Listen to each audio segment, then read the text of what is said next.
Last week of our series on Ruth, and it was kind of a hard thing to sort of narrow down how we would do this story. This particular chapter has quite a bit in it, and so I'm going to try to cover it all without taking all day to do it. I'm sure you appreciate that. Amen. All right, I was just warming you up for the amens. That's all I was trying to do. Status quo is the existing or expected state of things. Now, status quo isn't necessarily a word we always use in a positive sense.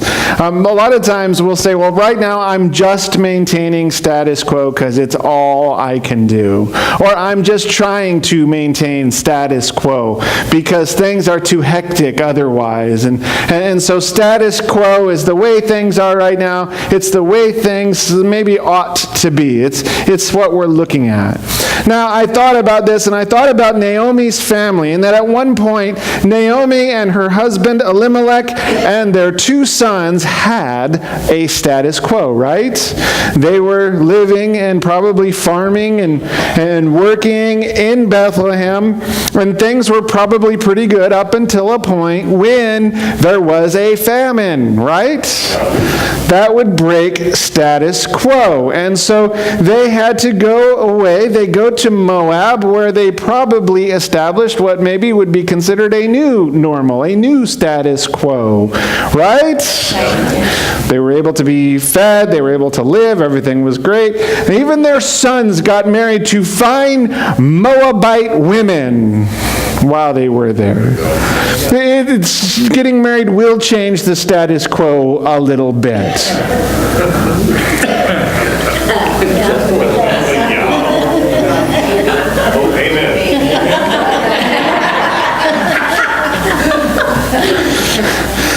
Suddenly, Elimelech dies, probably a little unexpectedly. So now you have a new normal for Naomi, but she is still kind of within the status quo for society because she still has two sons who are able to keep things up and to take care of her and to own the land and all of those wonderful sorts of things. So while it might be sort of a new normal and a very sad thing, her status quo essentially remains the same as her role in the family. She's still the matriarch at this point, and there are men who will continue to take care of her. So to a certain extent, she still has status quo.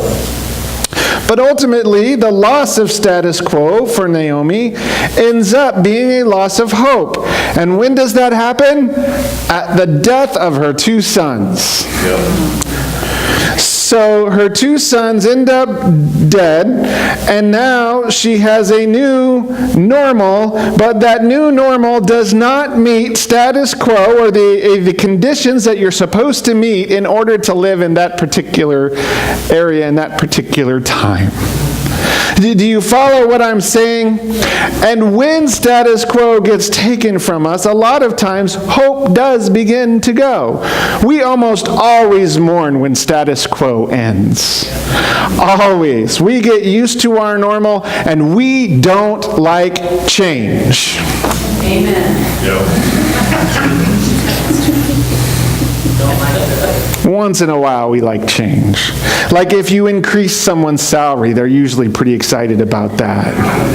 Amen. But the loss of status quo so often seems hopeless. I see this a lot in the church where, somebody, says, oh, we have always sung a particular song and we haven't sung it forever. Status quo is broken. All hope is gone! We haven't sung Amazing Grace in 150 years.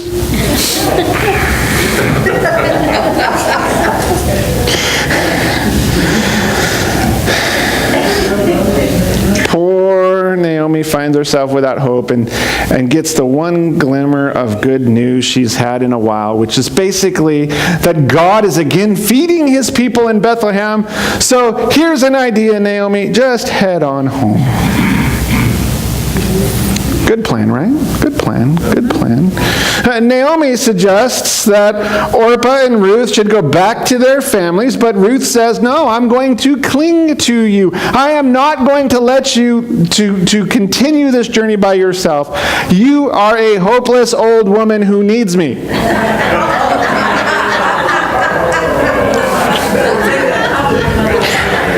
I just wanted to make sure y'all were paying attention. She says nothing like that. She says, we are stuck together. When I married into this family, it became a forever family. And if we're going to be a part of what God is doing, if we're going to be a part of the story of God, we need to stick together. I don't know that that's exactly what she said. We're going to talk about that here in just a little bit. But Ruth ends up gleaning out a field. Turns out it belongs to a relative named Boaz. Boaz is a really good, upstanding sort of guy. He tells her, you need to only be gleaning on my field. I've told the men to not touch you or do anything to you. I've told them to help you. You can drink the water that they go and fetch, and you can be a part of their break. When the taco truck comes, you just go ahead and get some. That's right. Something like that. And so things are starting to look a little bit up. Then we have the whole scene from last week, chapter 3, where at the end, Boaz ultimately agrees to be a redeemer for Ruth. And by the way, if he redeems Ruth, he also redeems Naomi. But he says there's a closer redeemer, there's a nearer redeemer, a closer relative. But if that one says, no way, I'm not going to do that, then I will step in and I'm going to take care of things for you. Now, at that point, we know that everything is perfect in the world, right? If you didn't figure it out when she first is in a field and, oh, well, by the way, did you know that Boaz is a relative? Somebody who could be a redeemer? That's the point at which you should have been going, oh, I know how this story ends. It's one of those Hallmark movies. That they all have the same storyline, just different actresses.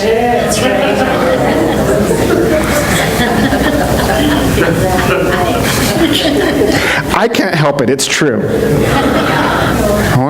Which storyline is this? Oh, they fall in love and she doesn't think she can be in love with him? Oh, okay, all right. This is the part where we realize that this is going to end a certain way. My question for us is this: when hope is fulfilled, what comes next? Do you follow what I'm saying? There comes a point where it becomes so evident that hope will be fulfilled, that this is going to turn out exactly as we would want it to turn out. In this case, we know that there is absolutely no question but that Naomi will be redeemed, or whatever the word would be. She will be restored. Status quo will be met in her life. So we get to that point, and the question is, all right, I can see how the movie's going to end. Because whether Boaz does it or whether this other unnamed person does it, it's going to be done. That's exciting news. We should be really excited about that. So we know how the movie ends, right? Some of you have already read ahead. If you didn't, you can't read ahead right now because I'm preaching on it. And anyway, so what comes next after this? Now, we've watched as Naomi and her daughters have had no hope. None at all whatsoever. In fact, Orpah goes back to be with her mother. Says, you're right, Naomi. I'd be better off taking my chances here in Moab. We've watched as that happened. We've seen Naomi have some hope restored with Ruth's clinging to her. If you are totally hopeless and somebody says, no, wait a minute, I've got your back. I'm going to be by your side. When I married into this family, I said it would be forever, and I meant it. Even if you're releasing me. We got a glimpse of hope when Ruth lands in Boaz's field. It's obvious where this is going. We saw Naomi and Ruth pursuing hope with Ruth's trip to the threshing floor.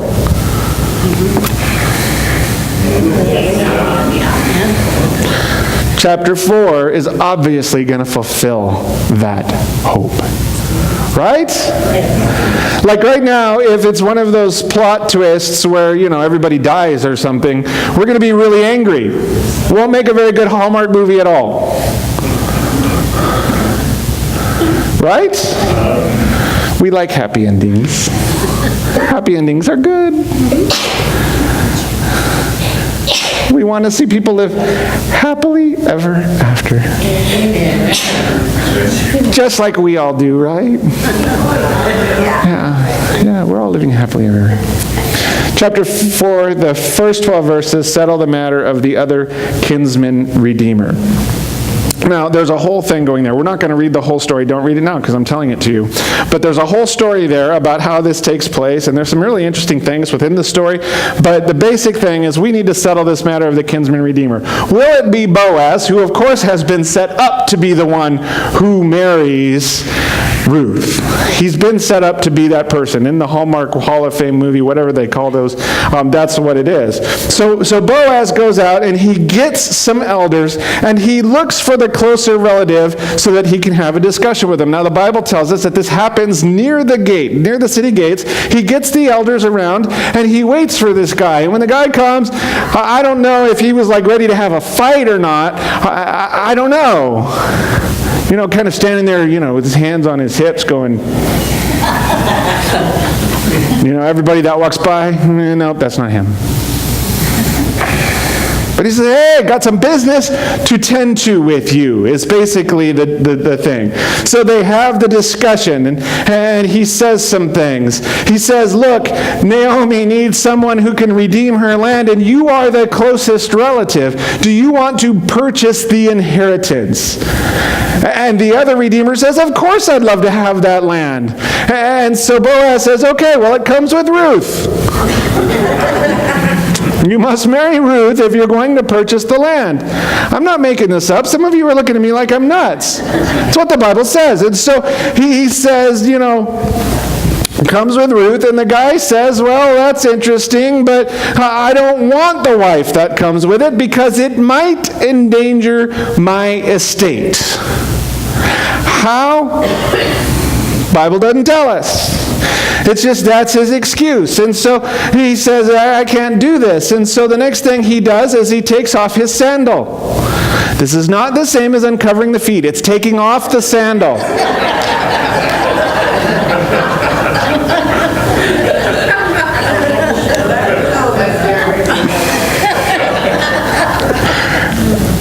I'm so happy you remember at least one thing I've preached on in the last year. So they do a whole exchange of the sandal. The man gives Boaz his sandal, which the Bible actually says, before this is how it used to be done. That if you wanted to have a legal transaction, you would hand somebody your sandal at the gate in front of witnesses. And so Boaz has this whole transaction, and he even tells the elders, I need you to be my witnesses. It'd be sort of like if we went and got something notarized today.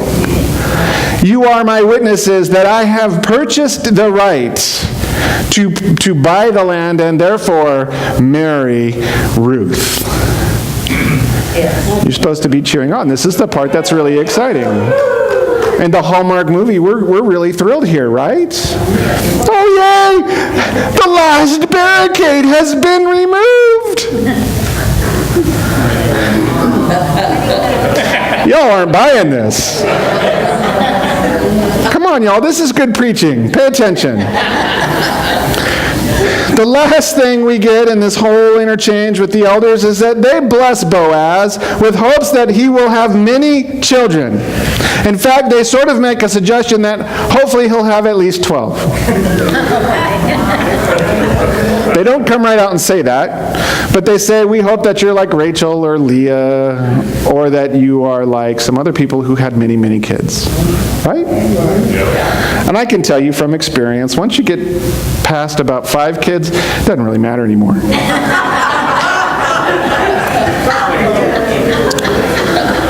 Biggest challenge is making sure they're all in the van when you go somewhere. I mean, how many am I supposed to have? How many do I have? That's all I really care about anymore. Funny part is some of you think I'm kidding. That's where we're going to pick up today's story. You're going to find it in Ruth chapter 4, verses 13 through 17. I hope it comes on the screen. That's kind of weird. There we go. So Boaz took Ruth, and she became his wife. When he made love to her, the Lord enabled her to conceive, and she gave birth to a son. The women said to Naomi, "Praise be to the Lord, who this day has not left you without a guardian redeemer. May he become famous throughout Israel. He will renew your life and sustain you in your old age. For your daughter-in-law, who loves you and who is better to you than 7 sons, has given him birth." Then Naomi took the child in her arms and cared for him. The women living there, "Naomi has a son," and they named him Obed. He was the father of Jesse, the father of David. Now, that should perk you up right there. David is somebody really important in Israel's history. So if he's written about, you go, "Oh, David? Ruth is way cooler than we thought up to this point."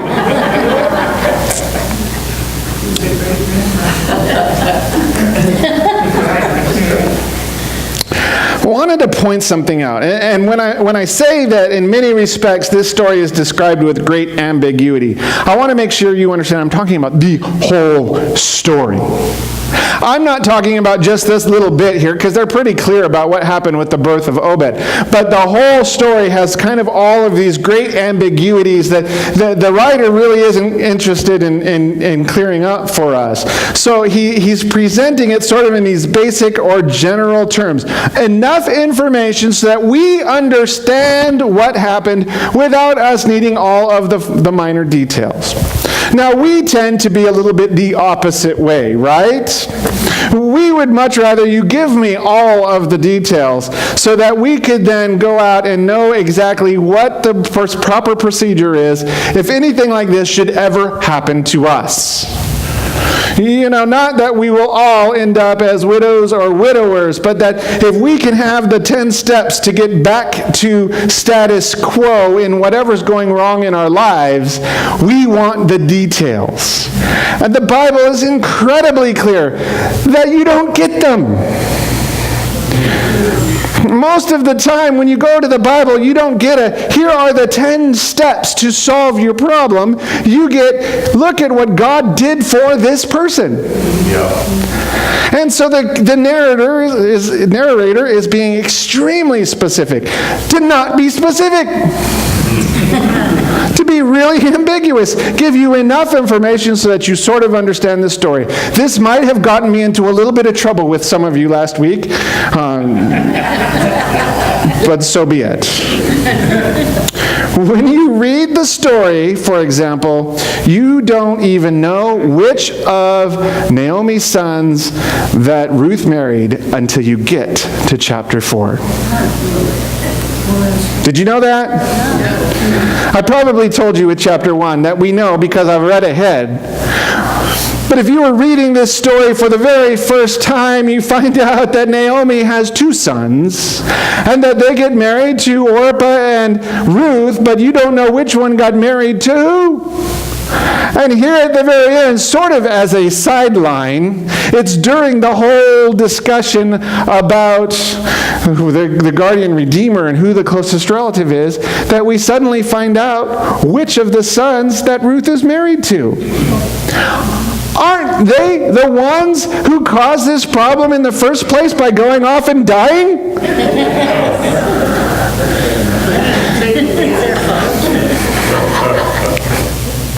Some of you are right there with me. Some of you are like, "You are so strange, Pastor." But you come anyway, so I don't know what to say about that. So last week, I might have gotten in trouble with a few of you about the events of the threshing floor and how it can be interpreted in multiple ways. There's a wonderful commercial. I wanted to kind of point this out. There's a wonderful commercial. I don't remember who actually put out the commercial, which is probably what they really wanted me to remember. But it's for a car insurance company. And there's 2 people using the exact same words, and it's like, "Oh my dear, here, my car, or oh, my car, or whatever, or are you kidding me? I think is how it starts. Are you kidding me? And somebody is getting a brand new car, and somebody else comes out, and their car has been stripped by burglars. Same exact words, two totally different meanings. So here in the book of Ruth, I just wanted to point out that the narrator doesn't give us enough detail so that it's clear which meaning he's referring to. There's a little bit of ambiguity there, and so there is some, kind of mystery still involved in this. That's important. I'll come back to that in a minute. I also want to point out that the name of the closer relative is never disclosed. In the original Hebrew, the narrator literally says, there's a closer redeemer named so-and-so. Sort of like, good old what's his name? I hope that if anyone ever writes a book about me, or a book that actually make it into, that first off, it's about positive things and not negative things. But secondly, that I'm not referred to as either so-and-so or what's his name. So the closer redeemer is the closer redeemer, known only as, so-and-so. Good old so-and-so. I'm going to go wait by the gate for so-and-so to come, and I'm going to have a conversation with him. You see, the narrator is just not concerned with details. It's not the important part of the story. This is really important for us to get through our heads, because it hinges on what I want to bring you to by the end. If we want to have exact details, first off, there's only certain things in the Bible that really give us really great exact details. Even if you want the creation of the world, you have God spoke it into existence. And most of us would like a little deeper detail than that. Okay, well, what happened when he spoke? Well, it became. How? It did. Because he spoke. Well, what happened when he spoke? It became. Well, how? Because he spoke. What happened when he spoke? It became. Yeah, but how? Do you see what I'm saying? Some of the greatest mysteries of God will remain mysteries forever. Yep. And by the way, they should. Yep. Amen. Even if God could tell us how he spoke and it became, we still wouldn't get it. We'd ask another question, and God would be annoyed. Because we would sound like those kids who ask 1,000 questions. We don't allow our kids to ask if we're there yet. They have a whole different list of questions they haven't said. You see, the big picture is all that ultimately matters. The narrator's saying, look, there was lost hope. Naomi and Ruth had no hope. Now look at this event. See how these things went? And at the end, not only is there some hope for Naomi and Ruth, but the hope goes way beyond that. The hope goes all the way to all of the Israelites. And by the way, that's our family line. Yeah. Yes. Amen. Yes. Few of you are with me. I gotcha. There's a couple things that I think are evident in the story, even though the details aren't as good as they might otherwise be. But romance is evident in the story. I'm going to give you a couple reasons why I think romance is so evident in the story. The first is that Boaz really likes Ruth's character. It's mentioned throughout. You have Boaz initially meeting Ruth, or seeing Ruth out in the field gleaning, and you have him kind of saying, oh, who's that? Well, that's Ruth. It's Naomi's daughter. And he goes, oh, the one who's taking care of Naomi, the one who left her homeland to go be in a foreign place and take care of her mother-in-law. That is a woman of noble character. Yeah. I don't want us to underestimate that. For whatever else we might think about Ruth or Boaz, he's kind of in love with who she is. The narrative keeps kind of repeating it. It even has this idea that, you're just this woman who's noble. How could we think of anything else? So he's clearly kind of in love with her character. And it's interesting to me that when he was startled by a woman on the threshing room floor, he tells her that it's a kindness that's greater than the other kindness that she had showed him. Not sure exactly what all those kindnesses are. Because the narrator, he's kind of ambiguous. Who knows what he's talking about? Yeah. Is it him?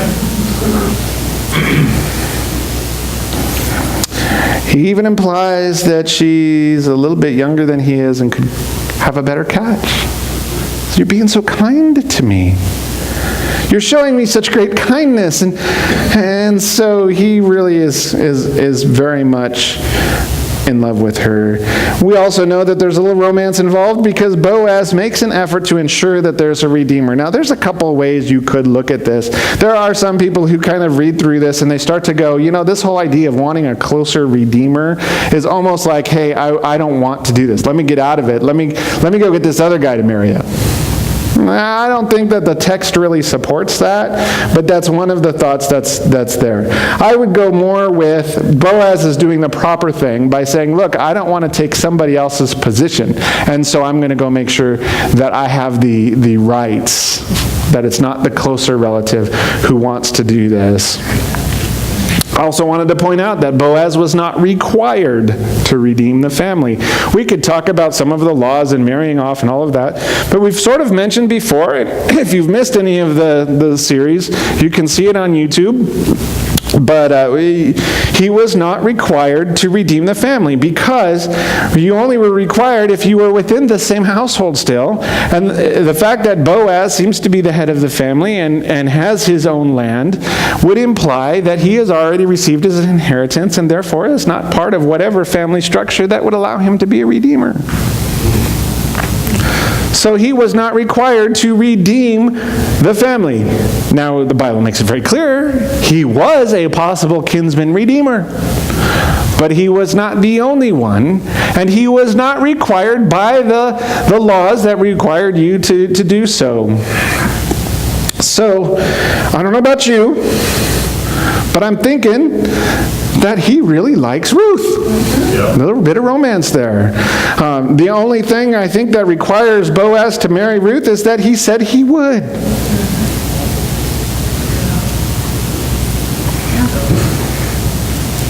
Kind of trumps everything, right? I think Ruth is a little bit in love here because she clings on to hope through this whole story. Now, I don't want to say that when she clings on to Naomi, it's about love for Boaz, but it's definitely about love for Naomi. And then it becomes a little bit of a romance with this is a possibility, and Boaz has treated her so well. We don't know where Ruth is during this whole exchange of the sandal, but I'm convinced of this. Wherever she was hopeful because she had put her hope in what Naomi had been telling her and what Boaz was doing.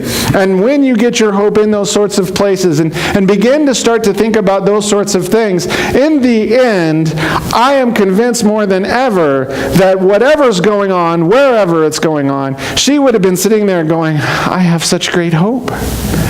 Because no matter what happens next, I'll be married. I'll either get this great catch, Boaz, or good old what's his name?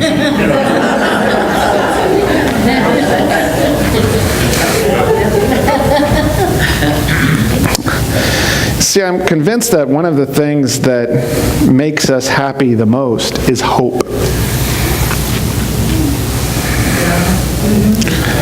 I think it's hope that allows us to be happy when otherwise we really ought not be.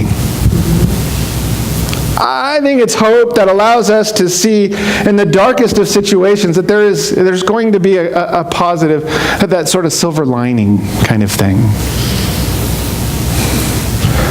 So, I don't want to say that Ruth is like, oh yes, that wicked old son I had married is dead and now I get to marry Boaz or so-and-so. But I think in the midst of the pain and the hurt, she's able to say, something good's about to happen. Woo.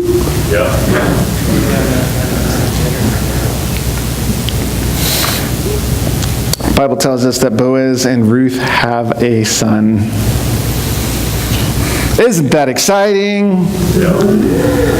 For those of you that are not keeping score the way you ought to be keeping score, the presence of a son means status quo is fully back to normal.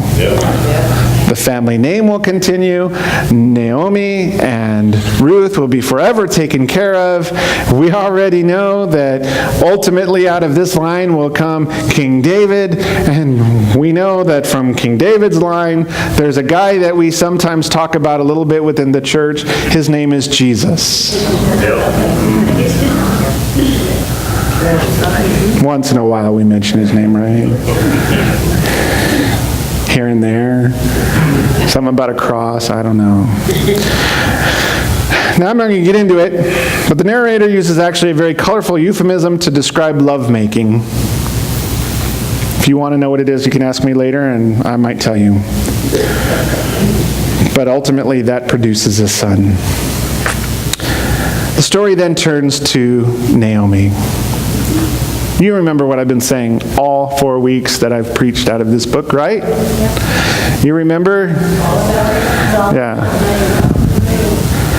The book of Ruth is really about returning status quo to Naomi. It's not about Ruth at all. Well, a little bit. She's one of the main characters, but if you really want to know what the idea is, it's really telling us how is Naomi going to be restored to the place where she ought to be? How is she going to be able to be restored? And by the way, sort of as a sideline, we get this whole King David business. Right? So the book of Ruth is really about returning status quo to Naomi. And it's done. It's finished. Hope is all done. Woo-hoo! Our hope now turns to, Obed and more children and more lovemaking and more uncovering of feet and more of the other things.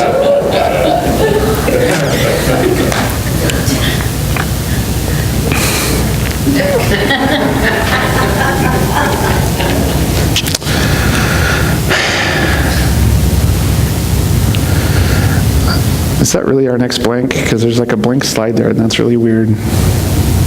Oops. Oh, now that's great. Yeah, that's what it is. All right, Ruth is once again a hero. You put a blank slide in there, and I'm just going to be... Some people go, oh, you are so good at preaching about this kind of stuff. I'm like, I have notes, y'all. You see them. We have some cool stuff. We could make it so I could only see them down here. You couldn't see them up there, but no. Ruth gets to be a hero again. That's exciting. These are old stuff.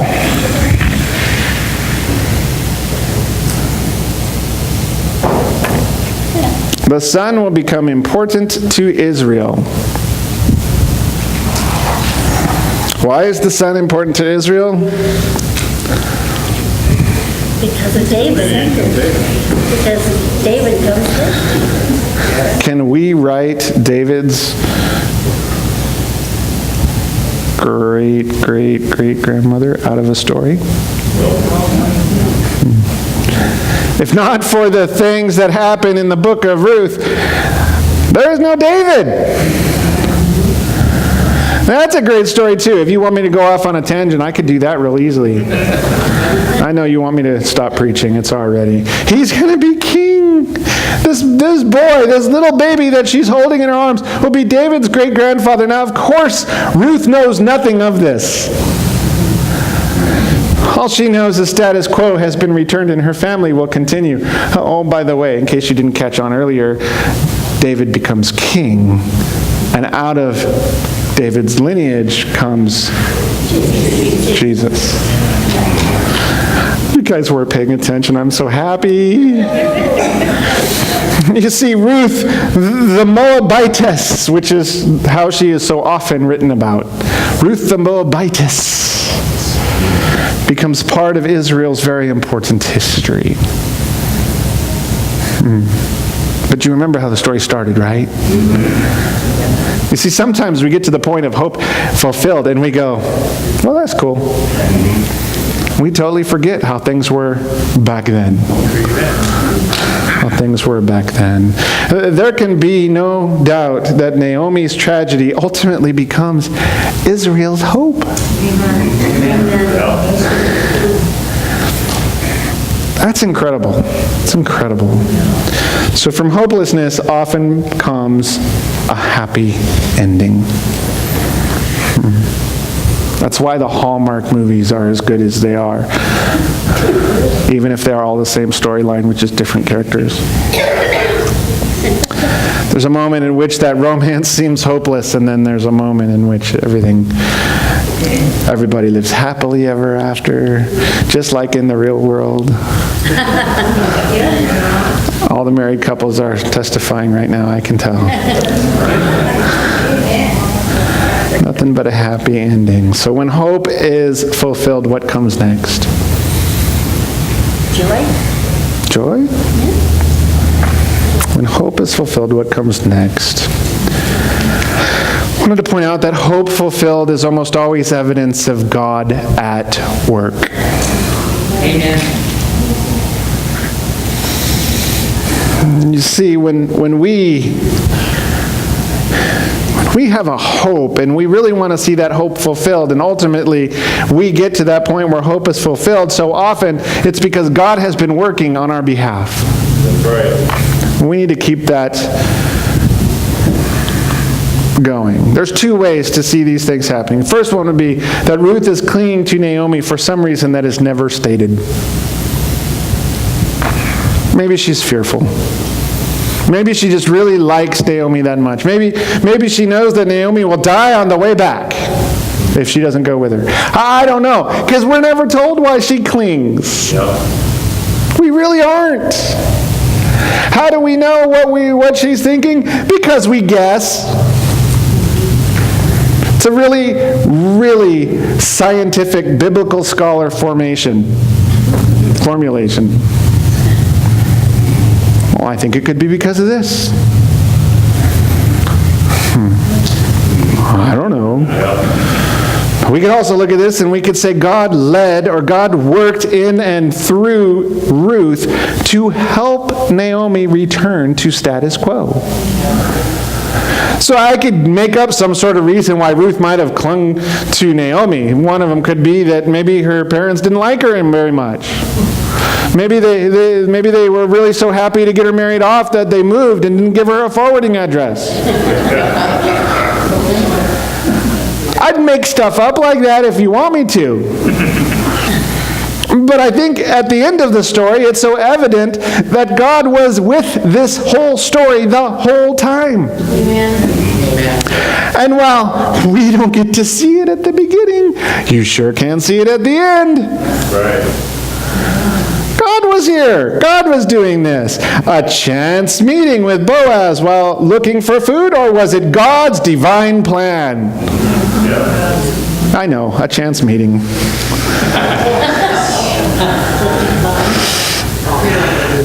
God sends her to a very specific place. Right? And Naomi's scheme to move things forward, or is it God leading and giving her wisdom? That was definitely a scheme. Mother-in-law, right? Boaz's meeting and the outcome with so-and-so probably has God's fingerprints all over it. If we stop and look back, if we stop and see how things are, there's no question that God is behind the birth of Obed. It's plainly stated in verse 13. Yahweh allowed them to conceive a son. This is who he is. This is who he's going to ultimately lead to. Woohoo! That was God. Yes, it was. And if you wondered, it's one of the few details that the writer gives us. Yes, it is. Why didn't he go back up and go, hey, God led Naomi to tell Orpah to take a walk? God led Ruth into the field of Boaz. God led this to happen. The writer doesn't say that, but what does he say? God gave her a son. God allowed her a son. You see, the thing about fulfilled hope is that it's usually a place where God is at work, but we have to choose to see it. Amen. We sometimes think, oh yeah, this is great. I got the closest parking spot to the door today, and it's all because I was lucky. Or lazy.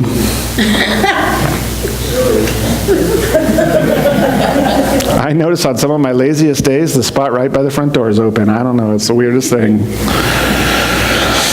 But we have to choose to see God working. You know, it's really easy to give credit to circumstances when God is really orchestrating the work on our behalf. That's true.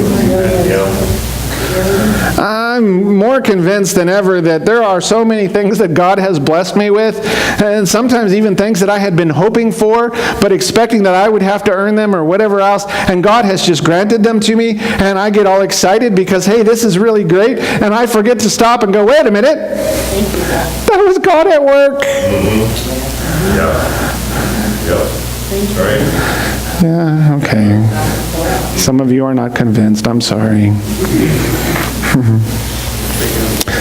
What's next? The most important status quo relationship or the most important status quo that we have is going to be a relationship with God. Yeah. Amen. When your hope is fulfilled, think about status quo. What is status quo? A relationship with God. Come on. Get excited.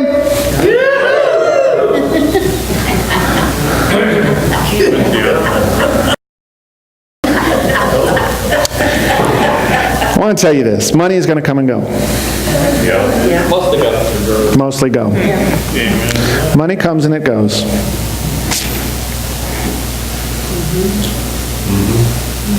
Status quo with money, I don't know what that is.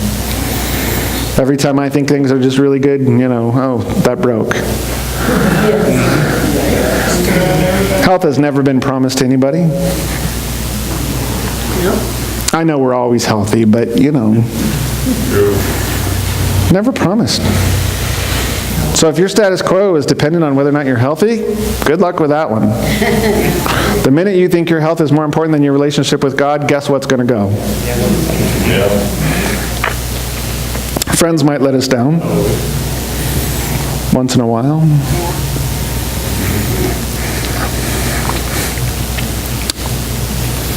But I'm convinced now more than ever that we can always count on God as a source for our hope. Yeah, that was kind of weak. Yeah. I know you were writing. I'll give you a second. Y'all done?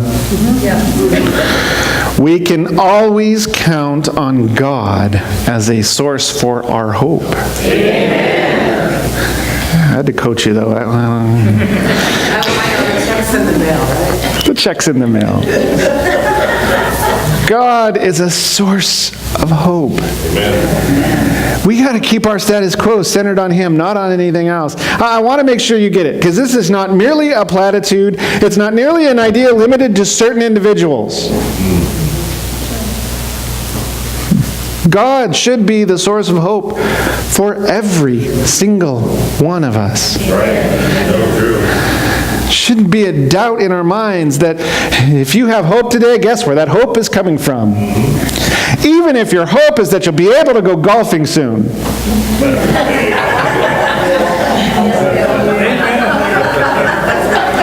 Or if your hope is that this preacher would sure shut up so we could go have lunch.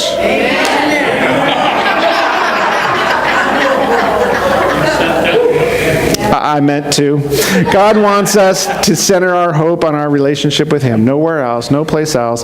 That needs to be what we're doing. When hope is fulfilled, we must get hopeful for God's next blessing.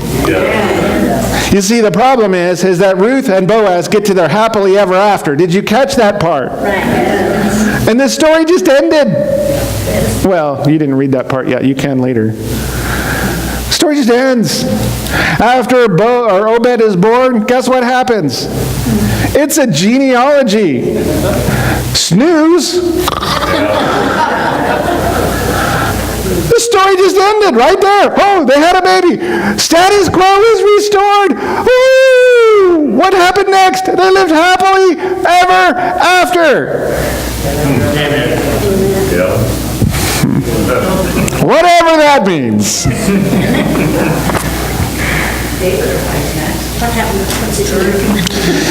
You see, I know we don't get the story. I know it doesn't get told. But I'm convinced that we need to be hopeful for the next blessing because God did something great. If we stop and we look back and we realize that it was God's work in our life that got us there, shouldn't we then be looking forward to what is God going to do in our life next?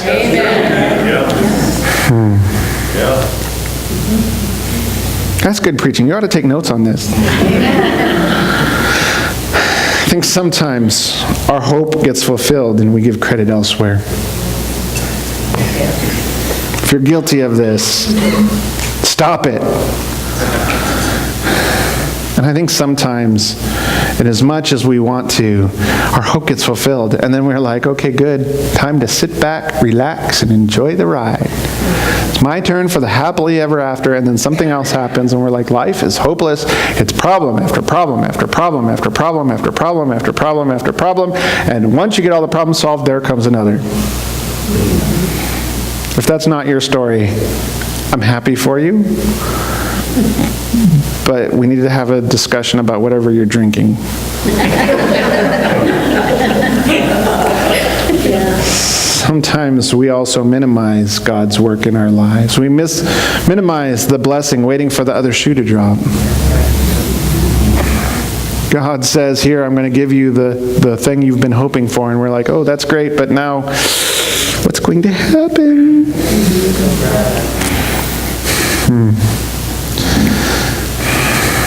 We aren't told, at least as part of this story, but was Obed the last blessing for Ruth, do you think?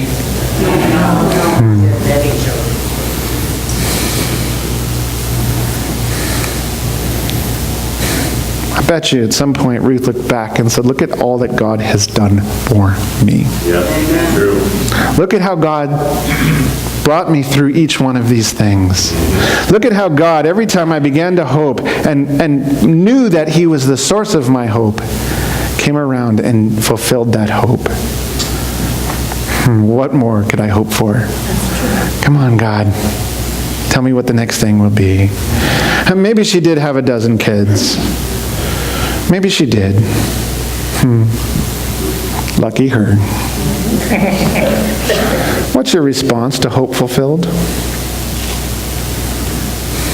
Somewhere, probably fairly recently in your life, you were hoping for something, and it became reality. What'd you do when it became reality? Did you say, oh good, I made that happen?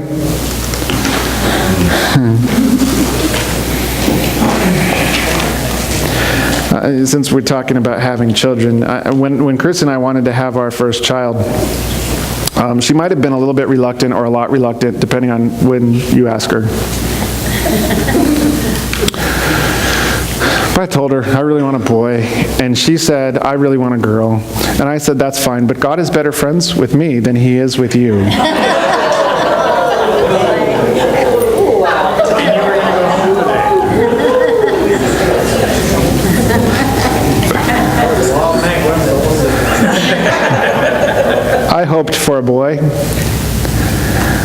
we did the old-fashioned thing and said we don't want to know what the sex of this child is until he pops out of the womb and announces his presence to the world with a cry. And when he was born, I was in the room. I took a quick look. I was pretty sure I saw what I had seen.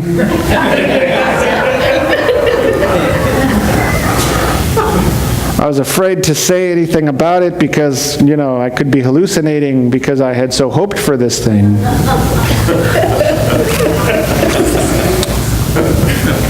Carissa's laying in the bed and she's like, "All right, guys, what is it?" The doctor finally said it's a boy, and I'm like, "Oh, good." God really does love me better.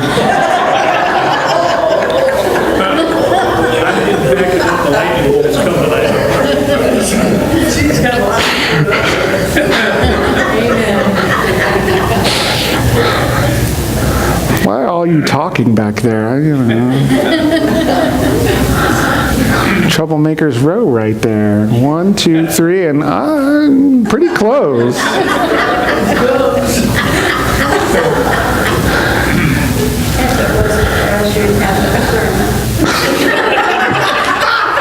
You make my job so hard, that's the problem. I don't know what I was trying to say with all of that either. What was your response? It wasn't the last time I hoped. It really wasn't.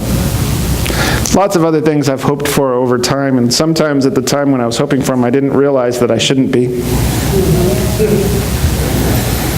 Lots of times that, God gave me something I hoped for without me knowing that I was hoping for it. You ever had that happen? Kind of the point now where when I'm hoping for something and I'm praying for it and God does it, that it's like it became old hat to me. So maybe I'm not as excited as I should be sometimes, but other times I'm like, "Oh God, you're still at work." I've just come to realize that when we are hoping not just that we would get whatever, but that God would work in our lives. That's where this question comes from, or this idea comes from. What is your response to hope fulfilled? I sure hope it is that God is working in your life, and I hope it will be more hope. Maybe? Let's pray. If you're hoping for something, one of the things we don't do very often, but I kind of want to do more frequently, is we have the altars up here. If God's talking to you about something you ought to be hoping about, or something you are hoping about, and you want to get a little closer to Him, you're always welcome to come up. Even in the middle of my sermon, if you want to come up and start praying, even if it's that I finish. Altars, prayer is a good thing. Heavenly Father, we thank you so much for your word, for your work, for all the things that you do in our lives. And Lord, I realize that so many times that you are fulfilling hopes that we haven't even expressed yet. Lord, for each of those, we give you the thanks. We give you the glory. We tell you that you are the one who has made a difference in our lives.